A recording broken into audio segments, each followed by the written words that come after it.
And how is this going to affect the taxi industry? Well, obviously, we imagine this rank is not here anymore. You know, this is our main rank, this is our livelihood, and they're going to actually f*** us very, very badly. This is Callum Smiles for Rebel News, and today I am in the historic Victorian spa town of Harrogate in North Yorkshire, where thousands of tourists come to see the local wonderful architecture and to sample the local delights at Betty's. However, I've not come here for the local delights or to see the architecture. I've come here to cover the story of the Harrogate Station Gateway project. A project that was started by Harrogate Town Council and is now being seen through by North Yorkshire County Council. So what is the Harrogate Gateway project? Well, it's an £11.2 million government scheme designed to pedestrianise Harrogate town centre along Station Parade just outside of the train station.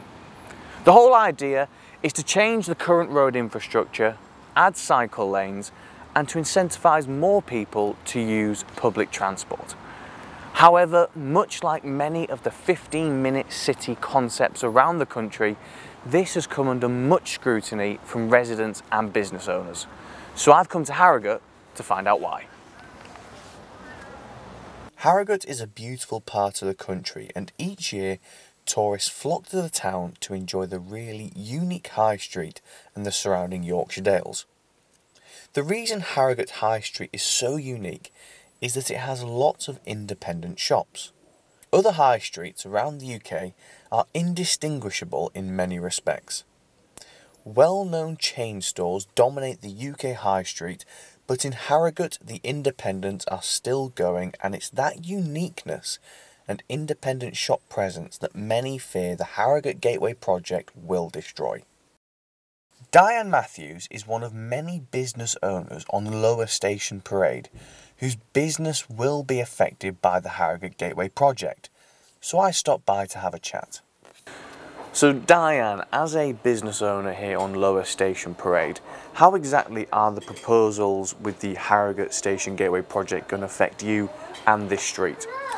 Well, it's going to affect the street because we've got no parking. And people do park up just to come to the cafe for a meal, and then they go if they can't walk around so easily. Half the pavements are being cut off for.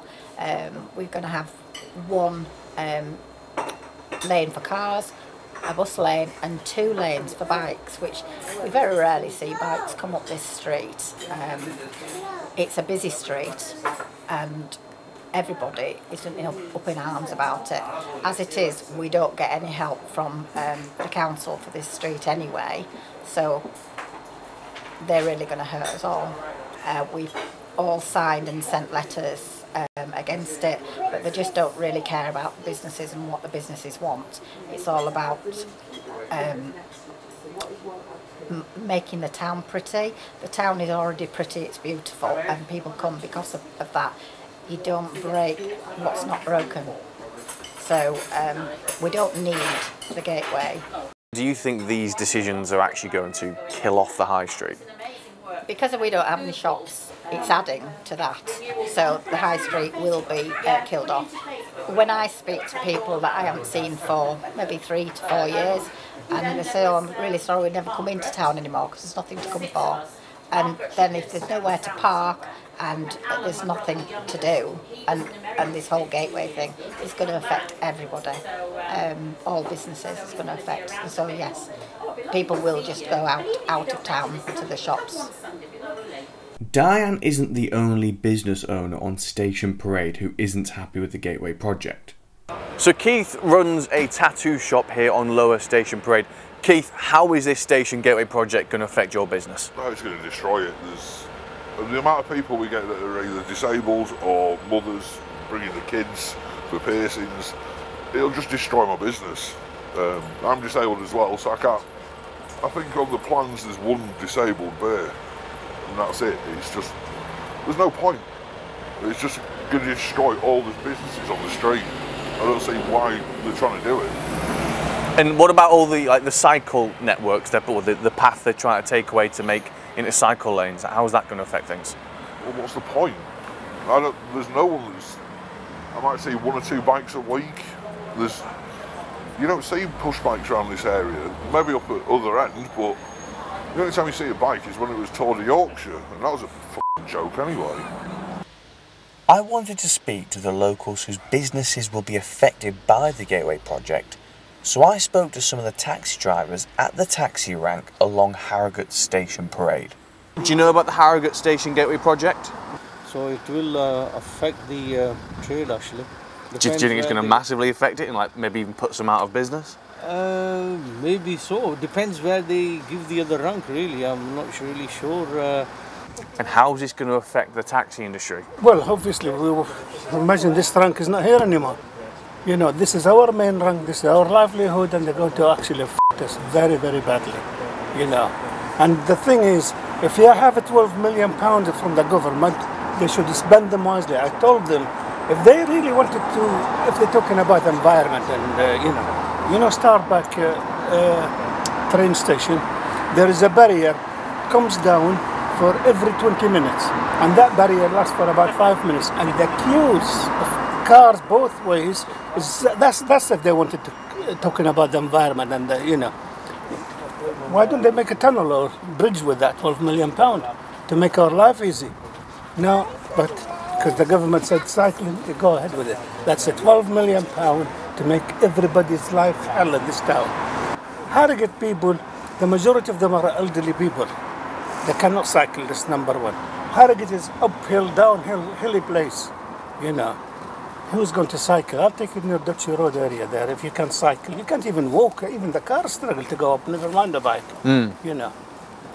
So we told the planners, but the decision is made and they're just ticking the boxes. Oh, we consulted the public. The public is totally against it. And that is my opinion. And this is I'll tell you something, probably 95% of the people of Harrogate's opinion. Other taxi drivers in Harrogate had this to say. I thought it's a completely shit show because we already have traffic too much with the one-way system they're gonna make, and the station parade is all 2 lane, is congested very anyway. But if they're gonna make it 1 lane, it's gonna make it worse. And the local businesses for 2-3 years they're gonna get affected. And at one point I was even thinking if they're gonna go ahead, I need to change my trade because there's no way with all this construction going on for 2-3 years we're gonna be able to drive around. To be honest, I was actually thinking I need to change it. I need to change or take a break for 2-3 years until it's all finished. And the local businesses already, like you can see, the shops are closing everywhere. One day, one of my friends was here and we was looking at the shops. He wanted to open a mobile shop or something. And I think that time, about 2 years ago, there were at least 60 shops in town center. We counted, they were closed, they closed down. And now every day you're seeing new businesses, they're closing down, sales going on. I can't see in any way it's going to help local businesses or local trade or public transport. There's no way. I can't think about anything is going to come good out of this project. One thing I found striking was that the taxi drivers, the business owners and members of the public all expressed frustration that the high street was in decline and the council are not really helping. So the Gateway project is going to affect many people here in Harrogate. So I'm here to speak to a concerned resident and business owner.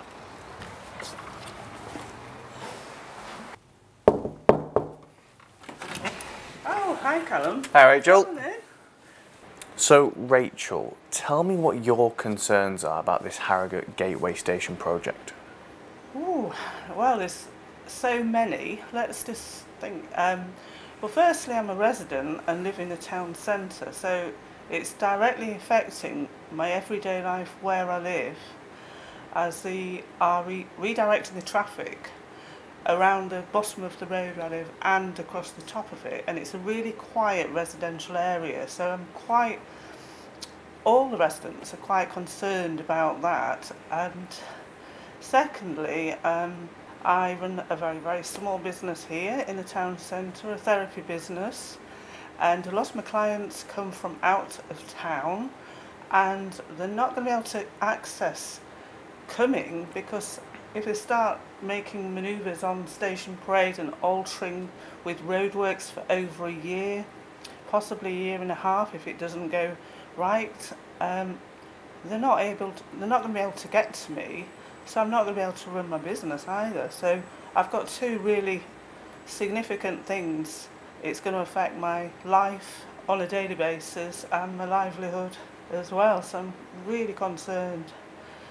So under this new scheme, traffic's going to be rediverted. Can you tell me anything about that? So the traffic is coming into the town on the A61, and it's a major trunk road, and they're going to redirect it onto small narrow roads around the residential area, which are clearly not fit for this amount of traffic, and it's going to cause a lot of congestion, a lot of pollution, a lot of noise, a lot of visual intrusion. The residents are really upset about this. We've contacted all of the council, MPs, even head up in North Yorkshire County Council, and we've got absolutely nowhere with these people. They don't want to know at all. So it turns out Rachel isn't the only resident with concerns about the Gateway project here in Harrogate. I spoke to Austin, another concerned local resident, to find out why he's concerned. And this seems to be a scheme that's been rolled out actually across the country. It's not just a local issue here to Harrogate. What are your concerns about this project?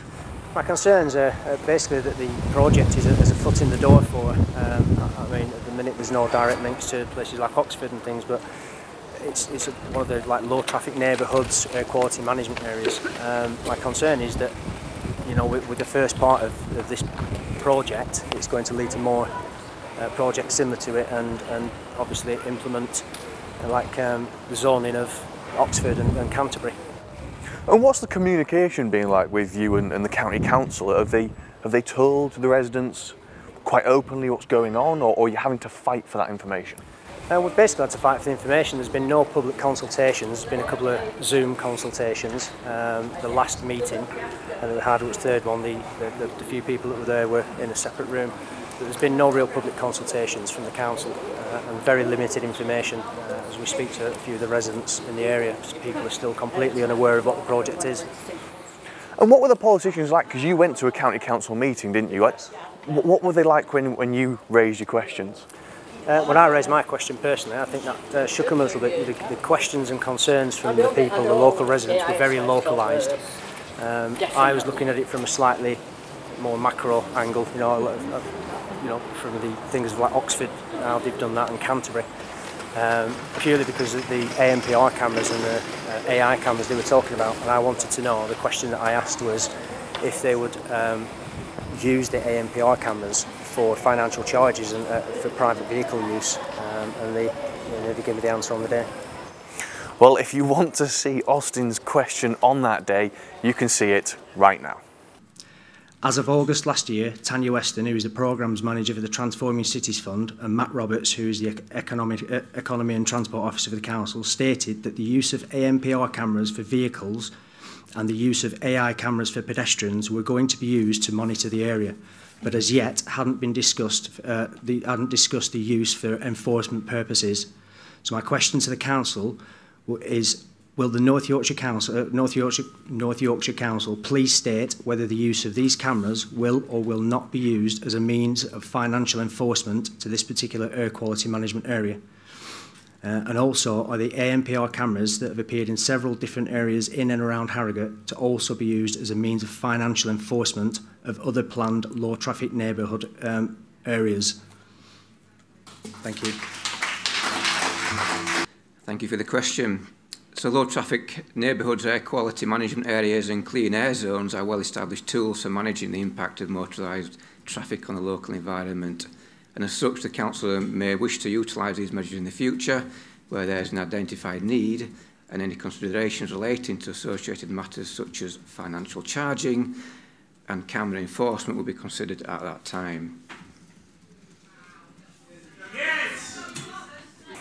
So Austin, ultimately your concerns are about civil liberties and freedom of movement. What do you think is going to happen on the 30th? The decision will be made, the decision will go through, I have no doubt about that. There's, hopefully there's a little bit more pushback and things change, but I think the decision will go through. I just think we need to make people aware of, that this is just literally the foot in the doorway for other low traffic neighbourhoods and in the area, and how it will affect the town. So you think this isn't initially just a localised issue, this is actually similar to schemes being rolled out across the country? I believe so, personally, yeah. As I said, there are other LTNs planned around the neighbourhood and very close to the town centre. Once you connect those together, then that's obviously the basis for moving out, enlarging the zones, so to speak. Well, Austin, thank you very much, and keep us updated. Well, thank you. I spent the day walking around Harrogate, speaking to locals, and ultimately I met lots of people concerned with what's being implemented and more who are concerned with the perceived lack of democracy. Not a single person I spoke to throughout the day was in favour of the Harrogate Gateway project. Several people said to me off camera that it's all well and good councils implementing this type of thing, but it simply won't work. There isn't the infrastructure and people can't go shopping on bikes. One business owner said to me, "Pedestrianise areas by all means, but not in ways that'll harm independent businesses." So it's been an interesting day here in Harrogate covering the Harrogate Gateway project, which on the surface of things looks very much like a localised issue. However, there are many similarities with the 15-minute city concept schemes running up and down the country. Where private vehicle usage appears to be restricted, the pedestrianisation is enforced, and democracy seems absent, as the majority are overruled every single time. This has been Callum Smiles for Rebel News, covering the 15-minute city concept here in Harrogate, North Yorkshire. Canterbury, Thetford, Oxford, the London Newles and now Harrogate. No one covers the 15-minute city concept facing us all like we do here at Rebel News UK. And if you like all our content on the matter, please head over to ukreporters.co.uk. Help us with our reasonable expenses. After all, we are a crowd-funded media company. And more importantly, share the content so more of your friends can wake up to the dystopian future possibly facing us all.